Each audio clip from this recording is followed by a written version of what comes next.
نبی پاک صلی اللہ تعالی وسلم سفر پہ تشریف لے گئے۔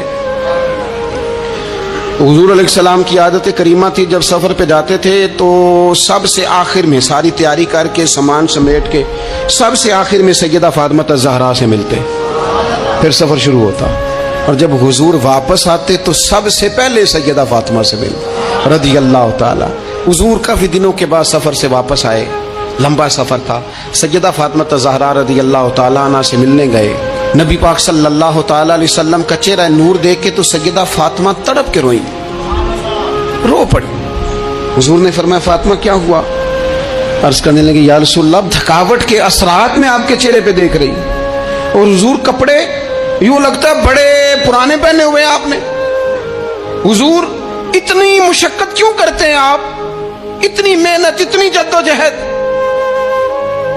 حضرت فاطمہ الزہرا فرماتی ہیں حضور نے مجھے تھپکی دی اور فرمایا فاطمہ رو نا۔ اور یہاں وہ بعض لوگ ہوتے ہیں نا، جو ہم نے دیکھا ہے ہمارے ہاں اس طرح ہوتا ہے کہ وہ کوئی اس طرح کی بات کرے تو وہ زیادہ رونے لگ جاتے ہیں، کیا کریں، بڑے مسائل ہیں، بڑی مشقت ہے، کرنا پڑتا ہے، لوگ اور زیادہ۔ لیکن نبی پاک علیہ السلام نے سوچوں کو نیا زاویہ دیا، خیالات کو نیا رخ دیا، اس بات کو ایک نیا انداز سوچنے کا فراہم کیا۔ حضور فرمانے لگے فاطمہ رو نا، تیرے باپ کو اللہ نے اعلیٰ مقاصد کے لیے دنیا میں مبعوث فرمایا۔ حضور فرمانے لگے فاطمہ کوئی گھر کچا، کوئی پکا، کوئی خیمہ ایسا نہیں بچے گا جہاں اللہ دین اسلام کو پہنچا نہیں دے گا۔ اور فرمایا فاطمہ یاد رکھنا، جس طرح رات چھا جاتی ہے نا، محمد عربی کا دین بھی چھا جائے گا، یہ چھا جائے گا دین، جس طرح رات چھا جاتی ہے یہ دین بھی چھا جائے گا۔ اور پھر دین چھا گیا، جگہ جگہ چھا گیا، یورپ میں بھی اذانیں پڑھی جانے لگی، امریکہ اور افریقہ میں بھی قرآن پڑھا جانے لگا، جگہ جگہ جگہ جگہ رسول اللہ صلی اللہ علیہ وسلم کے دین کی بات ہونے لگی۔ کہا فاطمہ کار کچا ہو یا پکا ہو، خیمہ ہو، ہر جگہ یہ دین پہنچے گا، اور دین پہنچا۔ دوستو کمزوری وقتی طور پر ہے، حالات وقتی طور پر ہیں، مسلمانوں نہ گھبراؤ، خدا کی شان باقی ہے۔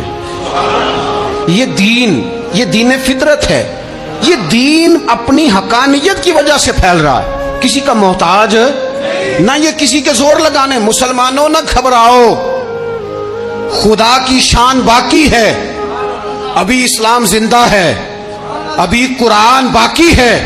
یہ کافر کیا سمجھتے ہیں جو ہم سے روز الجھتے ہیں، ابھی تو کربلا کا آخری میدان باقی ہے، ابھی تو آخری میدان لگے گا میدان کربلا میں، اور فکر حسینی کے علم بردار میدان میں نکلیں گے، یزیدی سوچوں سے ٹکرائیں گے، اور بڑے سینے تیار ہیں جو اس کے لیے پوری جدوجہد کریں گے۔